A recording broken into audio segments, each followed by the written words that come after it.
இந்த தமிழ் சினிமாவை பழி வாங்கிறதுக்குன்னே சில காரியம் நடக்குது. ஜனநாயகன் ஒரு படம், அது ஹீரோ பெரிய ஹீரோ, அவர் சாதாரணமாக நடிச்சு ஹீரோவாக இருந்திருந்தா இந்த குடும்பம் வந்திருக்காது. அவர் ஒரு அரசியல் கட்சி ஆரம்பிச்சு நான் தான் தமிழ்நாட்டின் முதல்வர் வருவேன் அடம் பிடிச்சார் பாருங்க, அதில் நிறுத்தணும். யாருமே எடுத்த உடனே நான் தான் முதலமைச்சர்னு சொல்ல வரலாறே கிடையாது. கட்சி ஆரம்பிக்கலாம், தப்பு கிடையாது. எலெக்ஷன் நின்று மக்கள்கிட்ட சொல்லி மக்கள் பெருவாரியா வாக்கு போட்டு எம்எல்ஏக்கள் அதிகமாக மெஜாரிட்டி வந்து அவங்க முதலமைச்சர் தேர்ந்தெடுக்கணும். எடுத்த உடனே நான் முதலமைச்சர்னா 50-60 வருஷமா கட்சி நடத்துறாங்களே அவங்கெல்லாம் என்ன ஆவாங்க? அதில் யாருக்கோ ஒரு காழ்ப்புணர்ச்சி வந்துருச்சு. கூப்பிட்டு பார்த்தாங்க, இல்லை நான் தனிதான்ட்டாரு.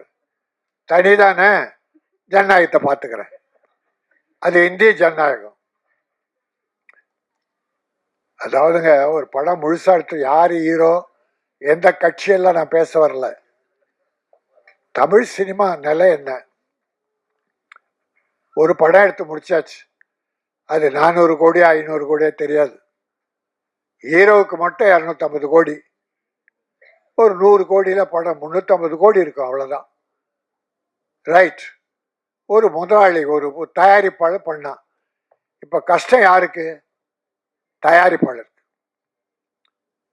ஹீரோக்கள் படம் வரலன்னு வருத்தப்படலாம், ஆனா பணம் வரலன்னு கஷ்டப்படுறாரா?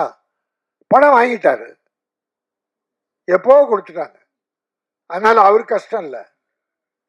ஆனா பணம் போட்ட முதலாளி எங்க தயாரிப்பாளர் அவஸ்தப்படுறார்.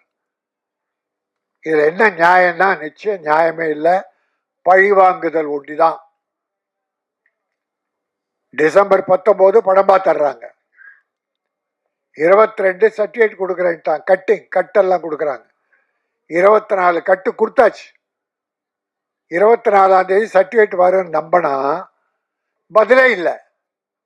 சென்சார் போர்டு பதிலே சொல்ல, இவங்க மெயில் அனுப்புறாங்க, சர்டிஃபிகேட் அவன் இல்லை. அப்போ கோர்ட்டுக்கு போறாங்க.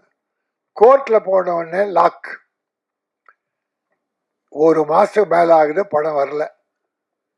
அப்போ இவ்வளவு ஒரு அரசியல் பழி வாங்குதல் என்பது, அவர் எங்க போறாரு என்ன? இப்ப பாருங்க, நாளைக்கு அவர் சொல்லட்டும், நான் இந்த கட்சியோட அலைன்ஸ் போயிடுறேன் சொல்லட்டும், நாளை அந்த சாயந்தரம் 1 ஹவர்ல வீட்டுக்கு சர்டிஃபிகேட் போயிடும். அப்போ 100க்கு 100 இது அரசியல் விளையாடுது. அது தவறு. சினிமா உலகை பழி வாங்காதீர்கள். அவருக்கு குரல் கொடுத்தாங்களா? யாரும் கொடுக்கல. ஏன்னா மற்றவங்களுக்கு கஷ்டம் வரும்போது அவர் யாருக்கும் குரல் கொடுக்கல, அவர் யாருக்கும் கொடுத்ததில்லை. அதனால இப்ப எல்லாரும் அவரை விட்டாங்க.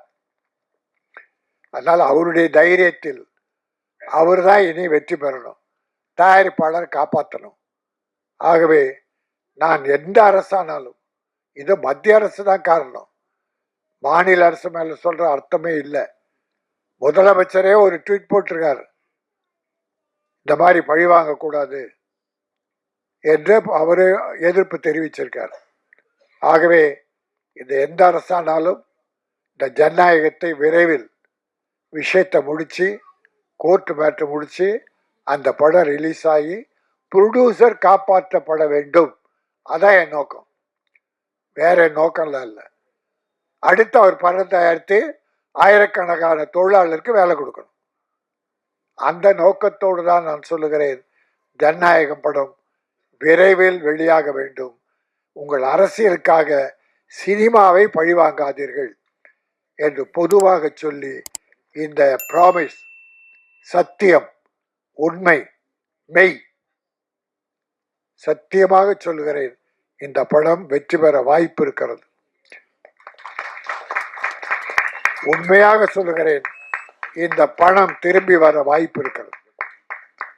நான் தயாரிப்பாளரும் கலைஞர்களையும் வாழ்த்தி இந்த படம் வெல்க என வாழ்த்தி விடைபெறுகிறேன். நன்றி, வணக்கம்.